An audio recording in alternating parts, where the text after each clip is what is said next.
दोस्तों इस वक्त की बेहद बड़ी खबर उत्तर प्रदेश से आ रही है, जहां पर कैबिनेट मिनिस्टर राकेश सचान अपनी सजा की फाइल लेकर फरार। अवैध हथियार केस में कोर्ट ने दिया था दोषी करार। जी हां दोस्तों, उत्तर प्रदेश से बड़ी खबर आ रही है, जिसके बाद मंत्री जी अपनी ही फाइल लेकर फरार हो गए हैं और अब किसी भी वक्त किए जा सकते हैं गिरफ्तार। दूसरी बड़ी खबर में आपको बताएंगे कि अग्निपथ योजना के खिलाफ उत्तरा संयुक्त किसान मोर्चा देशव्यापी अभियान आज से शुरू। तीसरी बड़ी खबर में जिक्र होगा कि महंगाई के खिलाफ आरजेडी का हल्ला बोल, तेज प्रताप ने चलाई बस, बगल वाली सीट पर थे तेजस्वी। चौथी बड़ी खबर में आपको बताएंगे कि गुजरात में दिल्ली और पंजाब से भी बड़े वादे, केजरीवाल बोले 10 लाख सरकारी नौकरी तैयार करेंगे। और पांचवी बड़ी खबर में जिक्र होगा कि अखिलेश यादव ने महंगाई को लेकर सरकार पर बोला हमला, कहा विधायकों की खरीद फरोख्त का बोझ जनता पर डाल रही है भाजपा। दोस्तों हर एक खबर की गहराई में आपको ले जाएंगे, लेकिन उससे पहले आपसे निवेदन की वीडियो को कीजिए लाइक और लाल बटन को दबा के चैनल को सब्सक्राइब करके घंटी बजाकर कमेंट में लिखिए जय हिंद। दोस्तों रुक करते हैं सबसे पहले और बड़ी खबर की तरफ। कैबिनेट मिनिस्टर राकेश सचान अपनी ही सजा की फाइल को लेकर फरार हो चुके हैं और अवैध हथियार केस में कोर्ट ने इनको दोषी करार दिया था। जी हां दोस्तों, आपको बता दें कि उत्तर प्रदेश के कैबिनेट मिनिस्टर राकेश सचान के खिलाफ अपनी सजा की फाइल लेकर कोर्ट से भागने का गंभीर आरोप लगा है। कानपुर की एक अदालत ने शनिवार को सचान को एक मामले में दोषी ठहराया था, लेकिन अदालत सजा सुनाती उससे पहले ही मंत्री महोदय अपनी वकील की मदद से दोष सिद्ध आदेश की मूल प्रति लेकर ही फरार हो गए। यही नहीं, वो जमानत मुचलका भरे बिना ही अदालत कक्ष से भाग निकले और अब कोर्ट की पेशकार ने मंत्री के खिलाफ एफआईआर दर्ज करने के लिए कोतवाली में तहरीर दी है। दोस्तों रुक करते हैं अगली बड़ी खबर की तरफ। अग्निपथ योजना के खिलाफ उत्तरा संयुक्त किसान मोर्चा देशव्यापी अभियान आज से शुरू। जी हां दोस्तों, आपको बता दें कि भारत सरकार की ओर से सेना में भर्ती के लिए लाई गई अग्निपथ योजना के खिलाफ संयुक्त किसान मोर्चा और United front of ex serviceman देशव्यापी अभियान की शुरुआत कर रहे हैं। अग्निपथ योजना के विरोध में ये अभियान 7 से 14 अगस्त तक चलेगा। वहीं दोस्तों किसान संगठन और पूर्व सैनिक के फ्रंट ने अभियान के लिए बेरोजगार युवकों से हाथ मिलाया है और इन्होंने अग्निपथ योजना को राष्ट्रीय सुरक्षा, भारतीय सेना, बेरोजगार युवाओं और किसान परिवारों के लिए विनाशकारी करार दिया है। किसान संगठन और पूर्व सैनिकों के मोर्चे का कहना है कि अग्निपथ योजना वापस ले जाने का उनका संघर्ष जारी रहेगा। रुक करते हैं अगली बड़ी खबर की तरफ। महंगाई के खिलाफ आरजेडी का हल्ला बोल, तेज प्रताप ने चलाई बस, बगल वाली सीट पर बैठे थे तेजस्वी यादव। जी दोस्तों, महंगाई के विरोध में बिहार में विपक्ष का हल्ला बोल अभियान शुरू हो गया है। कांग्रेस और आरजेडी दोनों ने साथ मिलकर प्रतिरोध मार्च निकाला है। राबड़ी देवी ने तेजस्वी और तेज प्रताप के प्रतिरोध मार्च बस को हरी झंडी दिखाकर रवाना किया और इस दौरान तेज प्रताप ने प्रतिरोध मार्च अभियान में खुद बस चलाई और उन्होंने कहा कि ये प्रतिरोध मार्च महंगाई के खिलाफ निकाला गया है। दोस्तों राबड़ी देवी ने कहा कि देश की जनता महंगाई से परेशान है और इसके विरोध में बिहार के कई शहरों में कांग्रेस और आरजेडी कार्यकर्ता विरोध प्रदर्शन कर रहे हैं। प्रतिरोध मार्च निकालने के लिए जिस बस का इस्तेमाल किया जा रहा है उसे पूरी तरह हरे रंग के पोस्टर से रंग दिया गया है और इस अभियान से महागठबंधन के कई नेता जुड़ रहे हैं। रुक करते हैं अगली बड़ी खबर की तरफ। गुजरात में दिल्ली और पंजाब से भी बड़े वादे किए केजरीवाल ने, बोले 10 लाख सरकारी नौकरियां करेंगे तैयार। जी दोस्तों, गुजरात में विधानसभा चुनाव से पहले दिल्ली के मुख्यमंत्री और आम आदमी पार्टी के संयोजक अरविंद केजरीवाल वडोदरा पहुंचे और यहां उन्होंने एक सभा को संबोधित किया। अपने संबोधन के दौरान केजरीवाल ने मोदी सरकार पर निशाना साधते हुए कई बड़े वादे किए हैं। केजरीवाल ने कहा कि जैसे दिल्ली में रोजगार दिए वैसे ही गुजरात के हर बेरोजगार युवा को रोजगार देंगे।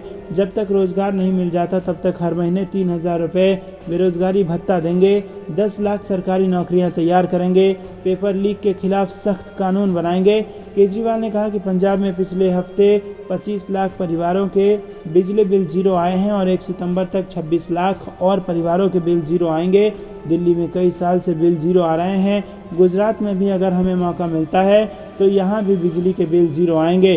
दोस्तों रुक करते हैं अगली बड़ी खबर की तरफ। अखिलेश यादव ने महंगाई को लेकर सरकार पर बोला हमला, कहा विधायकों की खरीद फरोख्त का बोझ जनता पर डाल रही है भाजपा। जी हाँ दोस्तों, एक तरफ कांग्रेस दिल्ली में महंगाई के मुद्दे पर सरकार को घेरने में लगी है, वहीं दूसरी तरफ यूपी में भी अखिलेश यादव ने महंगाई के मुद्दे पर सरकार को घेरना शुरू कर दिया है।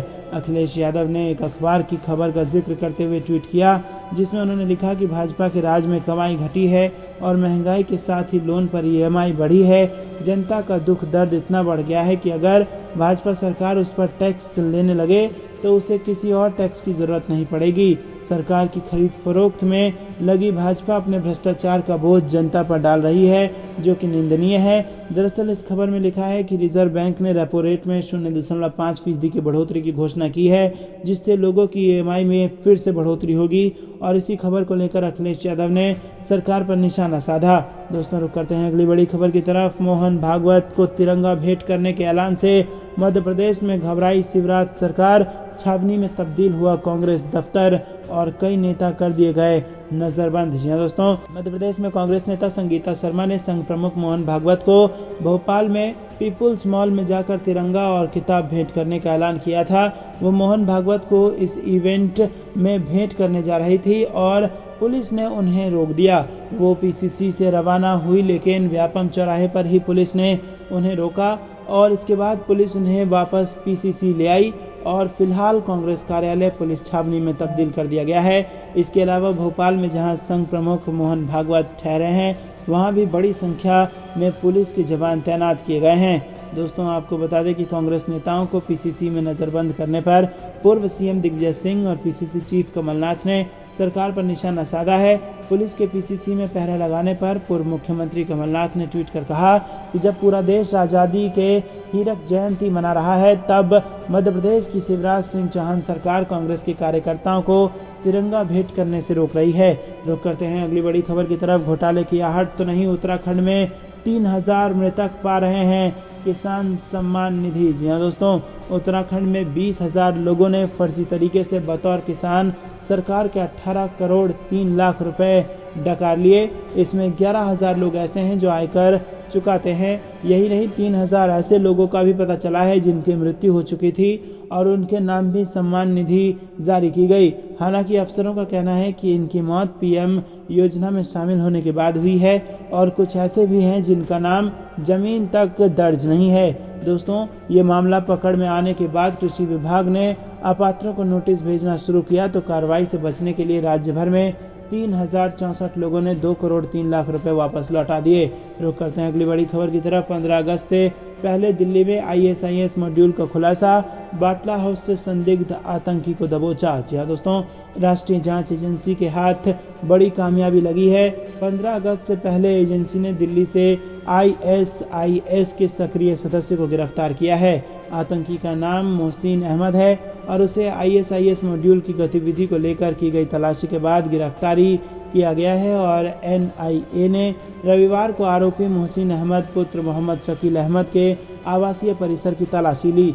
रुक करते हैं अगली बड़ी खबर की तरफ। उत्तर प्रदेश के नगर निगम चुनाव में पहली बार शरद पवार की एनसीपी की एंट्री, क्या बीजेपी की इससे बढ़ेगी टेंशन? जी हाँ दोस्तों, उत्तर प्रदेश में करारी हार के बाद समाजवादी पार्टी ने अब नगर निकाय के चुनाव की तैयारियां शुरू कर दी हैं। वहीं बीजेपी की धुर विरोधी पार्टी राष्ट्रवादी कांग्रेस पार्टी भी अब पहली बार यूपी में नगर निकाय के चुनाव में उतरेगी। हालांकि एनसीपी यूपी में पहले विधानसभा चुनाव में अपना हाथ आजमा चुकी है, लेकिन उसे खास सफलता नहीं मिली थी। लेकिन अब उसने निकाय चुनाव में बीजेपी के खिलाफ उम्मीदवार उतारने का फैसला कर लिया है। एनसीपी के चीफ शरद पवार की राष्ट्रवादी कांग्रेस पार्टी उत्तर प्रदेश में आगामी स्थानीय निकाय चुनाव लड़ेगी। दोस्तों, रुक करते हैं अगली बड़ी खबर। अहंकारी बीजेपी का राज्य में 27 सालों से है राज, लेकिन इनका जनता से कुछ लेना देना नहीं, गुजरात में केजरीवाल का बयान। जी हाँ दोस्तों, आम आदमी पार्टी के राष्ट्रीय संयोजक व दिल्ली के मुख्यमंत्री अरविंद केजरीवाल गुजरात पहुंचे और यहां उन्होंने भारतीय जनता पार्टी पर जमकर निशाना साधा। अरविंद केजरीवाल ने कहा कि बीजेपी गुजरात में 27 साल से राज कर रही है और यहाँ बीजेपी के लोग अहंकारी हो गए हैं और उनका लोगों से कोई लेना देना नहीं है। मैं दिल्ली का सीएम होने के नाते लट्ठा की घटना के पीड़ितों से मिला और जबकि यहाँ के सीएम उनसे मिलने भी नहीं गए। गुजरात के लिए अब एक ही विकल्प है, वो आम आदमी पार्टी है। जी हाँ दोस्तों, आपको बता दें कि अरविंद केजरीवाल 2 दिन के गुजरात दौरे पर पहुंचे हैं और वो जामनगर में व्यापारियों से मिलेंगे और आदिवासियों से मुलाकात करेंगे। इससे पहले बिजली बिल को लेकर अरविंद केजरीवाल ने ट्वीट कर लिखा, दिल्ली के बाद अब पंजाब के लोगों के भी 0 बिजली बिल आने लगे हैं। दोस्तों, रुक करते हैं अगली बड़ी खबर की तरफ। नोएडा में राष्ट्रीय महिला आयोग ने महिला से कथित दुर्व्यवहार करने वाले बीजेपी नेता को तुरंत गिरफ्तार करने को कहा। जी हाँ दोस्तों, सोशल मीडिया पर एक वीडियो तेजी से वायरल हो रहा है। इस वीडियो में एक युवक जो अपने आप को बीजेपी का नेता बता रहा है, पड़ोस में रहने वाली एक महिला को अपशब्द कह रहा है और घटना दिल्ली के पास की एक सोसाइटी की है। और पुलिस से मिल रही जानकारी के अनुसार पीड़ित महिला और आरोपी बीजेपी कार्यकर्ता श्रीकांत त्यागी के बीच पार्क में एक पेड़ को लेकर आपसी कहासुनी शुरू हो गई और श्रीकांत ने grand Omaxe society sector 93 B Noida के पार्क में पाम ट्री लगाया था और महिला चाहती थी कि वो इसे वहां से हटाए। बता दें कि सोसाइटी में रहने वाले लोगों के साथ श्रीकांत त्यागी का विवाद 2019 से ही चल रहा है और सोसाइटी के लोगों का आरोप है कि त्यागी ने जानबूझकर कॉमन एरिया में इस पेड़ को लगाया है और इसे हटाए जाने की बात कहने पर वो उन्हें धमकी दे रहा है। दोस्तों, रुक करते हैं अगली बड़ी खबर की तरफ। बीजेपी नेताओं के बीच चले लाठी डंडे और घूसे, बीजेपी नेता को दौड़ा दौड़ा कर पीटा और घर में फायरिंग। जी हां दोस्तों, हरिद्वार के ज्वालापुर क्षेत्र में विवादित भाजपा युवा मोर्चा नेता विष्णु अरोड़ा ने गुंडई दिखाते हुए दिन भर जमकर हंगामा मचाया। मामूली विवाद के चलते भाजपा के तिरंगा यात्रा कार्यक्रम स्थल में घुसकर भाजपा नेता दीपक टंडन को दौड़ा दौड़ा कर पीटा, फिर खन्ना नगर कॉलोनी में उसके घर में घुसकर हमला कर दिया। दोस्तों, आपको बता दें कि आरोप है कि घर पर कई राउंड फायरिंग भी की गई और नगर विधायक मदन कौशिक के गृह वार्ड में हुई घटना से पुलिस महकमे के होश उड़ गए। दोस्तों, रुक करते हैं अगली बड़ी खबर की तरफ। सरकारी खजाने पर आखिर पहला हक किसका? फ्री की रेवड़ी पर वरुण गांधी ने अपनी ही सरकार को जमकर घेरा। जी हां दोस्तों, आपको बता दें कि अपनी ही पार्टी पर ताजा कटाक्ष करने में मशहूर भाजपा सांसद वरुण गांधी ने इस बार प्रधानमंत्री नरेंद्र मोदी के विपक्ष को फ्री की रेवड़ी वाले तंज का जवाब दिया है।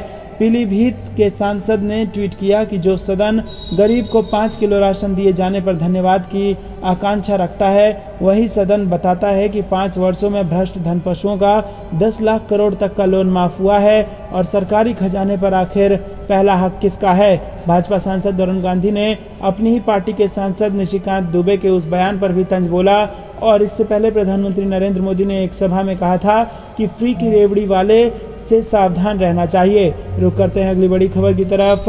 जेडीयू और बीजेपी में सब कुछ ठीक नहीं, 1 महीने में दूसरी बार पीएम मोदी की मीटिंग में नहीं शामिल होंगे सीएम नीतीश। जी हां दोस्तों, बिहार के मुख्यमंत्री नीतीश कुमार 1 महीने के अंदर दूसरी बार प्रधानमंत्री नरेंद्र मोदी के साथ होने वाली बैठक में शामिल नहीं होंगे। 8 अगस्त 2022 को पीएम मोदी की अध्यक्षता में नीति आयोग की दिल्ली में बैठक होने जा रही है और इस बैठक में सीएम नीतीश कुमार शामिल नहीं होंगे। कुछ दिन पहले ही मुख्यमंत्री नीतीश कुमार कोरोना से उबरे हैं और नीतीश कुमार नीति आयोग की बैठक में डिप्टी सीएम को भेजना चाहते थे, लेकिन उनको बताया गया कि इस बैठक में केवल मुख्यमंत्री ही शामिल हो सकते हैं। दोस्तों, रुक करते हैं अगली बड़ी खबर की तरफ। बिहार में रविवार को महंगाई और बेरोजगारी के खिलाफ महागठबंधन का धरना प्रदर्शन, पटना में तेजस्वी करेंगे इसकी शुरुआत। जी हां दोस्तों, आरजेडी महागठबंधन का रविवार को पूरे बिहार में महंगाई और बेरोजगारी के खिलाफ प्रतिरोध मार्च होगा। विपक्ष नेता तेजस्वी यादव के नेतृत्व में पटना में यह मार्च निकलेगा और इसके अलावा सभी जिला मुख्यालयों में धरना प्रदर्शन किया जाएगा।